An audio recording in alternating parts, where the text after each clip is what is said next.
Hello everyone, कैसे हो आप लोग। मेरा नाम सत्यम कुमार और आज स्टार्ट करने वाले हैं refraction of light. Lecture number 12 है, लाइट का लेक्चर नंबर 12 है। इसके प्रीवियस लेक्चर पूरा one part reflection of light इसके डिस्क्रिप्शन बॉक्स में मिल जाएगा, तो आप लोग 1 to 11th कंप्लीट कर लोगे, तभी ये सेकंड पार्ट अगर मैं लिखूं लाइट का ये सेकंड पार्ट है तो कोई दिक्कत नहीं, बहुत बढ़िया। क्योंकि लाइट का एक पार्ट आपको पढ़ना है रिफ्लेक्शन और सेकंड पार्ट जो है रिफ्रैक्शन ऑफ लाइट। ठीक है, तो कॉन्सेप्ट स्टार्ट करने से पहले मैं बता दूं, कॉपी पेन निकाल के रेडी हो जाओ, थोड़ी देर के लिए मस्ती करना बंद कर दो। ठीक है, बस 30 मिनट। ठीक है, और एकदम कंसेप्ट हो जाएगा एकदम क्लियर, बोले तो कंटा। ठीक है, एक नोटिस है, देखो भैया, अधूरा है लाइट का कॉन्सेप्ट इसके बिना। रिफ्लेक्शन जो है ना, रिफ्रैक्शन अधूरा है लाइट का कॉन्सेप्ट इसके बिना, अधूरा है लाइट का कॉन्सेप्ट इसके बिना, क्योंकि इसके बिना एग्जाम में नंबर जो है ना कम आ जाएगा, क्योंकि इसके बिना एग्जाम में नंबर कम आ जाएगा। अगर आज इसको पूरे दिल से पढ़ोगे तो इससे प्यार ही नहीं फील के साथ साथ दिल और दिमाग में उतर जाएगा। That is a full concept. ठीक है, तो आज एकदम बढ़िया से कॉन्सेप्ट क्लियर करने वाले हैं, तो रेडी हो जाओ, मस्ती करना बंद कर दो और लेट्स स्टार्ट करते हैं।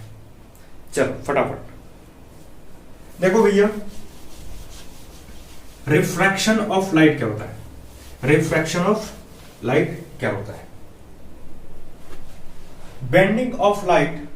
bending of light when it passes from one medium to another medium with optical density is known as refraction of light। ये क्या होता है भाई, bending of light when it, जब वो पास करेगा from one medium to another medium।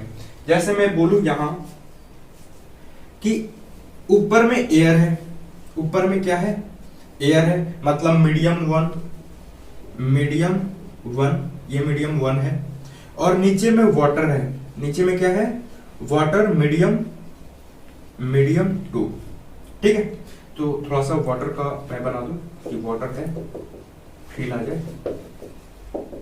और ऊपर में क्या है भैया, एयर है, मतलब बेंडिंग ऑफ लाइट, लाइट का बेंडिंग होगा जब वो पास करेगा वन मीडियम से अनदर मीडियम में।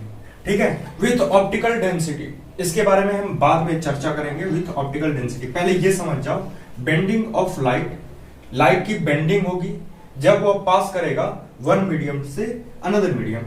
तो मैंने माना यहाँ पे एक नॉर्मल है, ये क्या है भैया, नॉर्मल है, एक रे गया, एक रे ऐसे गया एयर से वाटर में, तो इसको जाना चाहिए था ऐसे, लेकिन हल्का बेंड कर गया, हल्का बेंड कर गया। देखो एक्चुअली इसको जाना चाहिए था ऐसे, लेकिन थोड़ा सा बेंड कर गया है। तो रिफ्रैक्शन यही होता है, bending of light when it passes from one medium to another medium with optical density. अब ये बेंड क्यों हुआ, इसको भी तो ऐसे क्रॉस कर जाना चाहिए था, बेंड क्यों हुआ, बेंड इसलिए हुआ क्योंकि इसमें पार्टिकल्स जो है ना ज्यादा है। अच्छा ये समझो कि लाइट जो है ना, लाइट एक बंदा है, लड़का है कोई, ठीक है, लड़का है और लाइट दौड़ रहा है, तो एयर में तो कम पार्टिकल्स होंगे, लेस पार्टिकल होंगे, लेस पार्टिकल होंगे, और इसमें इससे ज्यादा होंगे, मोर पार्टिकल होंगे। ठीक है, ज्यादा। Bending of light when it passes from one medium to another medium. ठीक है, तो लाइट जो है ना एक मीडियम से दूसरे मीडियम में जाती है तो बेंड करती है रिफ्रैक्शन में, ये तो पता चल गया। रिफ्रैक्शन में जब लाइट एक मीडियम से दूसरे मीडियम में जाएगी तो बेंड करेगी, थोड़ा सा मुड़ेगी। ठीक है, तो अगर मैं कहूं यहाँ पे एक पॉइंट नोट किया जाए कि when light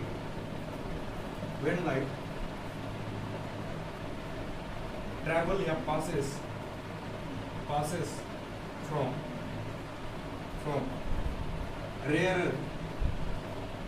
rare to denser. अब भैया रेयर क्या है और डेंसर क्या है मैं बता दूंगा। Rare to denser then it towards the normal.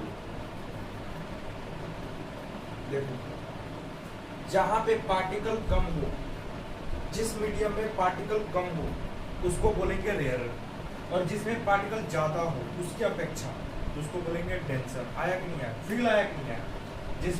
जिस मीडियम में पार्टिकल कम हो उसको बोलेंगे रेयरर, और उसके अपेक्षा दूसरे मीडियम में अगर पार्टिकल ज्यादा हो तो उसको बोलेंगे डेंसर। मतलब एयर में अभी पार्टिकल कम है तो इसको बोलेंगे रेयरर, ये रेयरर मीडियम है।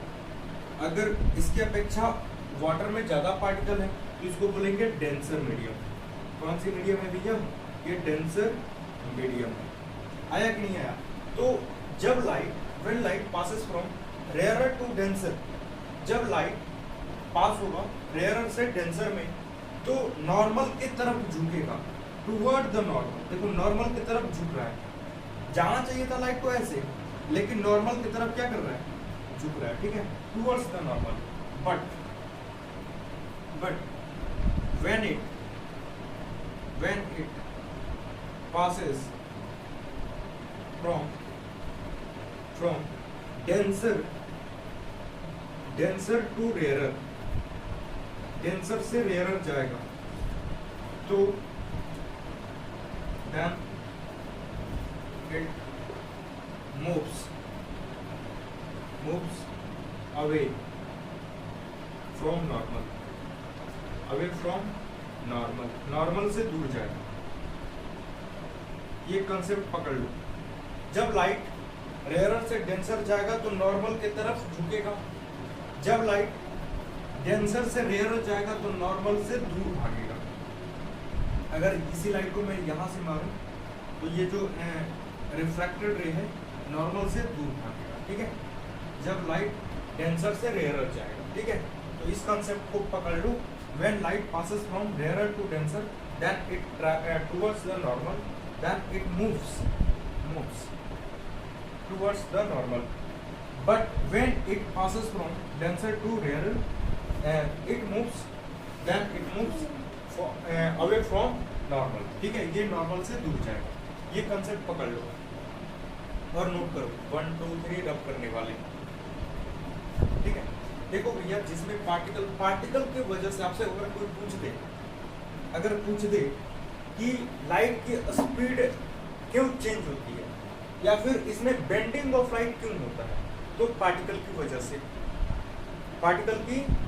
से स्पीड ऑफ लाइट की वजह से, ठीक है। अगर देखो कोई बेंड क्यों कर रहा है, इस लाइट को ऐसे चला जाना चाहिए था लेकिन इसकी स्पीड क्या हो गई? चेंज हो गई, इसीलिए थोड़ा सा क्या झुक गया, ठीक है। अगर रोड खाली है तो एकदम तेजी से दौड़ेंगे, जैसे ही थोड़ा सा भीड़ हो गया थोड़ी मेरी स्पीड क्या हो जाएगी? चेंज हो जाएगी, ठीक है। तो यहाँ पे पार्टिकल ज्यादा होने की वजह से ये क्या कर गया? बेंड कर गया। मेरे ख्याल से एकदम बढ़िया तरीके से रिफ्रैक्शन ऑफ लाइट क्या होता है समझ में आ गया होगा, ठीक है।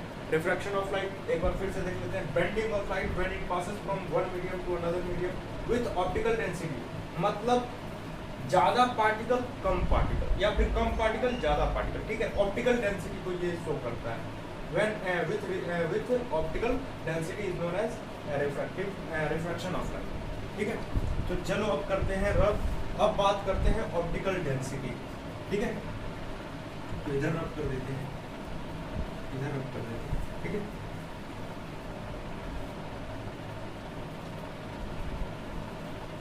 इन विच मीडियम लिखोगे, इन विच मीडियम, जिस मीडियम में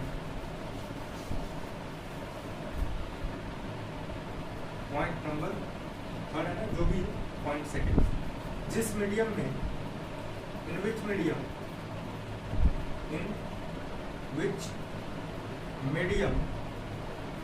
लाइट जो है ना, लाइट ट्रेवल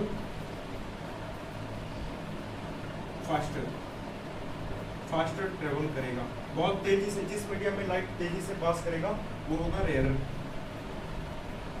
क्या होगा? रेयरर, ठीक है। और जिसमें लाइट, जिस मीडियम में लाइट जो है ना स्लोअर ट्रेवल, स्लोअर, वो होगा डेंसर मीडियम। आया कि नहीं आया? और ये कितना डेंस है कितना रेयरर है वो बताएगा टू मेजर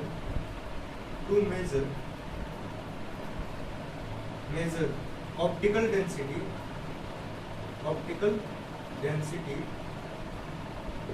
डेंसिटी को मेजर करने के लिए एक नया टर्म आया जिसका नाम है रिफ्रैक्टिव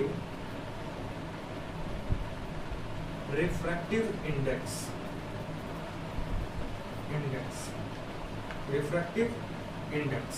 और इसको रिप्रेजेंट करते हैं कुछ लोग म्यू से, कुछ लोग रिप्रेजेंट करते हैं म्यू से, कुछ लोग RI से और कुछ लोग N से, ऐसे रिप्रेजेंट करते हैं। इसका मतलब ही रिफ्रैक्टिव इंडेक्स है, इसका मतलब ही रिफ्रैक्टिव इंडेक्स है और इसका मतलब ही रिफ्रैक्टिव इंडेक्स है।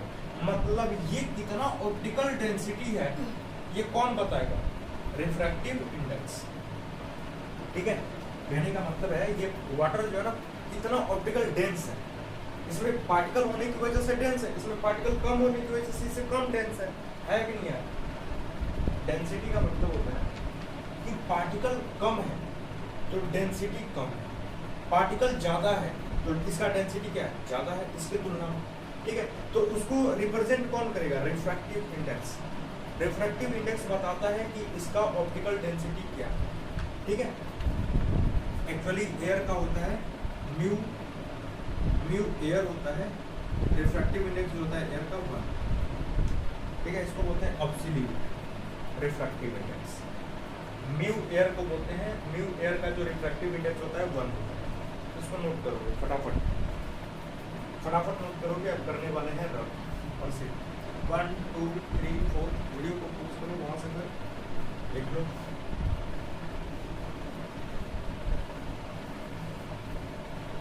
ये तो पता चल गया कि कौन मीडियम कितना डेंस है, उसको रिप्रेजेंट कौन करेगा? Optical refractive index.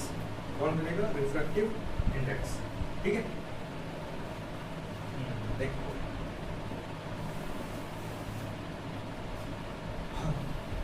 म्यू जो है ना, म्यू का मतलब क्या समझोगे? रिफ्रैक्टिव इंडेक्स वो हमेशा 1 से ज्यादा और 1। रिफ्रैक्टिव इंडेक्स जो होता है ना किसी भी पार्टिकल का, किसी भी पार्टिकल का म्यू जो होता है वो ना ही 0 होता है और ना ही नेगेटिव होता है। ठीक है, जैसे सबसे ज्यादा जो रिफ्रैक्टिव इंडेक्स है ना वो होता है एयर का।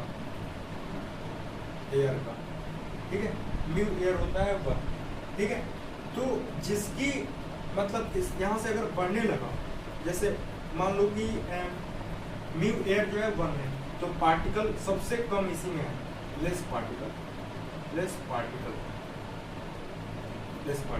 अगर मैं कहूँ म्यू की वैल्यू 2 है तो इससे ज्यादा है, मतलब म्यू बढ़ेगा, म्यू की वैल्यू बढ़ेगी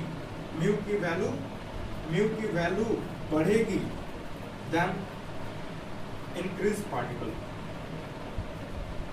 वो डेंस होते जाएगा, इंक्रीज पार्टिकल क्या होगा? इंक्रीज करेगा, उसमें ज्यादा पार्टिकल होंगे। जो जिसकी रिफ्रैक्टिव इंडेक्स ज्यादा होगी उसमें ज्यादा पार्टिकल होंगे। इसीलिए म्यू एयर कम है, म्यू एयर का होता है 1, यानी कि इसमें पार्टिकल सबसे कम होते हैं। ठीक है, अगर 1.5 है तो म्यू वाटर का होता है 1.5। 1 से ज्यादा है कि नहीं है? तो इससे पार्टिकल ज्यादा है कि नहीं है? मतलब रिफ्रैक्टिव इंडेक्स बढ़ेगा तो पार्टिकल उसमें उस मीडियम में ज्यादा होंगे। ठीक है, जिसमें मैंने बताया ना कि जिसका पार्टिकल ज्यादा, जिस मीडियम में पार्टिकल ज्यादा उसकी रिफ्रैक्टिव इंडेक्स ज्यादा, जिस मीडियम में पार्टिकल्स कम उसकी रिफ्रैक्टिव इंडेक्स कम। जैसे एयर का होता है 1 तो देखो उसमें पार्टिकल्स भी कम होते हैं, वाटर का उससे ज्यादा पार्टिकल होते हैं तो देखो 1.5 है। आया कि नहीं आया? हाँ, ये भी याद रखोगे कि रिफ्रैक्टिव इंडेक्स 1 से बड़ा होता है और 1 भी हो सकता है, लेकिन रिफ्रैक्टिव इंडेक्स कभी 0 नहीं होगा और ना ही नेगेटिव होगा।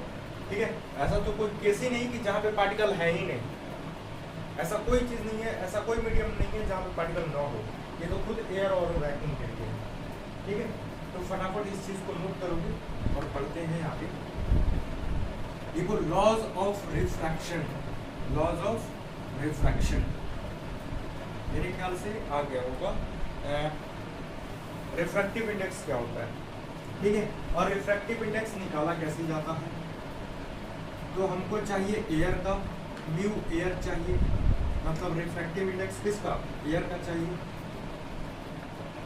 तो म्यू जिस मीडियम का निकाल रहे हो,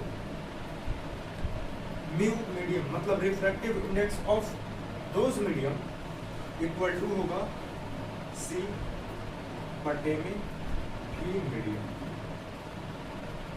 ठीक है। इसका मतलब क्या है भाई, एक फॉर्मूला है किसी मीडियम का रिफ्रैक्टिव इंडेक्स निकालने का, ये फॉर्मूला है किसी मीडियम का रिफ्रैक्टिव इंडेक्स निकालने का। जैसे मेरे को चाहिए सी क्या है भाई, तो स्पीड ऑफ लाइट क्या है, स्पीड ऑफ लाइट है, और ये आप लोग को मालूम होगा इसका वैल्यू होता है 3 इंटू 10⁸ मीटर पर सेकेंड, मेरे ख्याल से ये मालूम होगा। अब मान लो हमको चाहिए एयर में, म्यू एयर इक्वल टू सी बटे भी एयर, होगा कि नहीं होगा।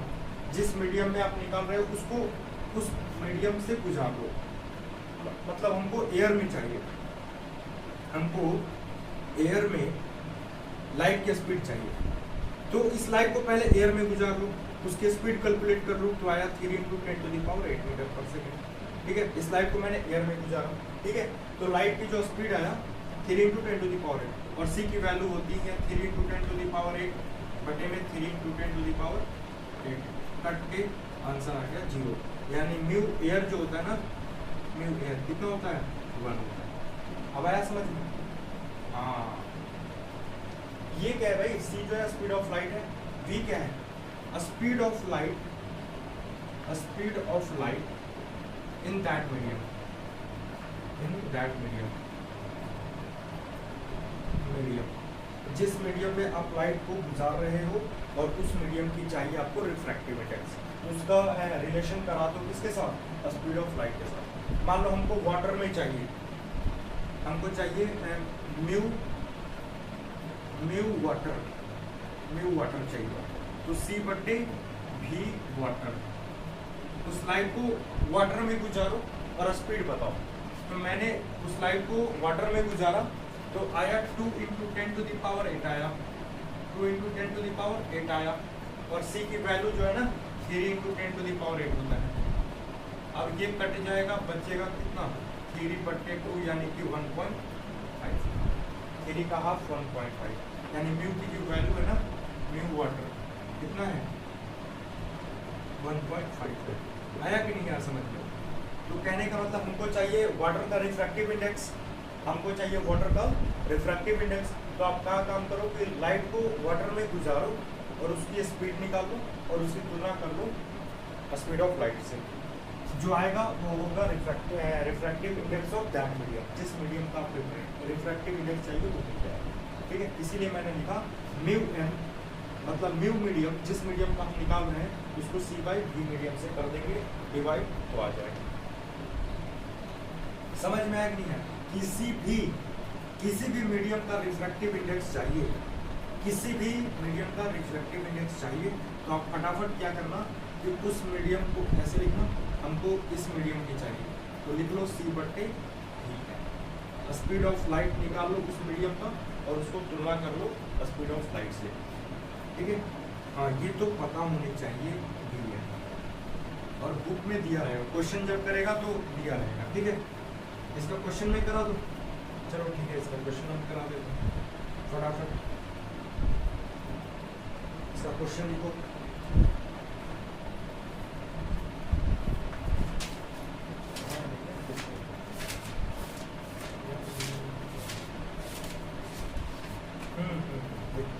देख दिया है।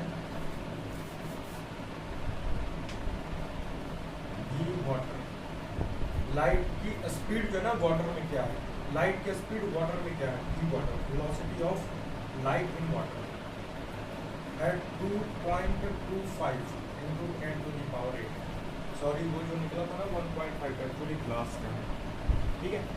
अच्छा, और वी जी का मतलब light of speed in glass, light of speed in glass, तो ये है तुम्हारा 2 इंटू 10⁸। अब मेरे को चाहिए क्या कि light of speed in water ये दिया हुआ है, light of speed in glass दिया हुआ है। हमको चाहिए म्यू वाटर और म्यू ग्लास चाहिए। तो मैंने जब लाइट को वाटर से गुजारा तो इतनी स्पीड आया उसका, इतना मीटर पर सेकेंड, ठीक है। मैंने जब लाइट को वाटर से गुजारा तो इतना उसकी स्पीड आई। तो बस उसको हम सी से क्या कर लेंगे, तुलना कर लेंगे। सी बटे वी वाटर मिल जाएगा म्यू वाटर। सी का वैल्यू है 3 × 10⁻, 3 × 10⁻8 और बटे में 2.25 × 10⁸। ये मर जाएगा, बचेगा 3 बटे में 2.25। अब इसको जो करना है कर लेना, आ जाएगा म्यू की वैल्यू, म्यू वाटर की। अब इधर देखो, लाइट की स्पीड जो है ना ग्लास में इतनी है, लाइट की स्पीड जो है ग्लास में इतनी है, तो हमको उसकी रिफ्रैक्टिव इंडेक्स चाहिए ग्लास का। तो इसकी तुलना कर लो, सी बटे वी जी। सी कितना गई 3 × 10⁸, ये तो मालूम है मेरे को, हमेशा सी की वैल्यू रखोगे 3 × 10⁸। अब देखो 2 × 10⁸, ये मर जाएगा, बचेगा 3/2, 3/2 = 1.5। एक्चुअली वो जो 1 पॉइंट था ना वो ग्लास का, रिफ्रैक्टिव इंडेक्स जो है ना ग्लास का, ठीक है 1.5। समझ में आ गया। किसी भी मीडियम का हमको रिफ्रैक्टिव इंडेक्स चाहिए तो हम क्या करेंगे कि पहले उस लाइट को उस मीडियम में गुजारेंगे। देखो मेरे को लाइट की किसी मीडियम की रिफ्रैक्टिव इंडेक्स चाहिए तो हम क्या करेंगे, लाइट को पहले उस मीडियम में गुजारेंगे, उसकी स्पीड पता करेंगे और उसको सी से क्या कर लेंगे, डिवाइड कर लेंगे, जो आएगा उस मीडियम का रिफ्रैक्टिव इंडेक्स होगा। आया कि नहीं आया, आया कि नहीं आया, वो कमेंट में करो, कमेंट सेक्शन में बताओ आया कि नहीं, ठीक है। तो मेरे ख्याल से क्लियर हो गया। चलो इसको करते हैं रब।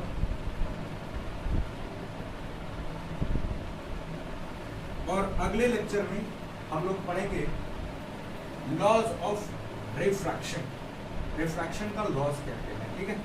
इसके नेक्स्ट लेक्चर में हम लोग पढ़ेंगे लॉज ऑफ रिफ्रैक्शन। तो ऐसे ही पढ़ाई करते रहो, मस्ती करते रहो, ठीक है। एक्चुअली ये लेक्चर ज़्यादा समय का नहीं है, अप्रॉक्स 25 से 26 मिनट का होगा, ठीक है। तो ज़्यादा है नहीं, पढ़ोगे। और इसका प्रीवियस लेक्चर आपको डिस्क्रिप्शन बॉक्स में मिल जाएगा और नोट्स भी किडजी फिजिक्स के व्हाट्सएप नंबर पे अवेलेबल है। आप वहाँ पे मैसेज करोगे, आपको उसी समय इसका नोट्स भी मिलेगा और उसके साथ प्रीवियस क्वेश्चन भी मिलेगा। अगर आप कर लेते हो तो कॉन्सेप्ट पढ़ो, उसके साथ साथ क्वेश्चन भी करो, ताकि सारा कॉन्सेप्ट क्लियर हो। आया कि नहीं आया? चलो ठीक है, tata bye bye, see all of you. और please like subscribe my channel and share, ठीक है। अपने दोस्तों को भी शेयर करो।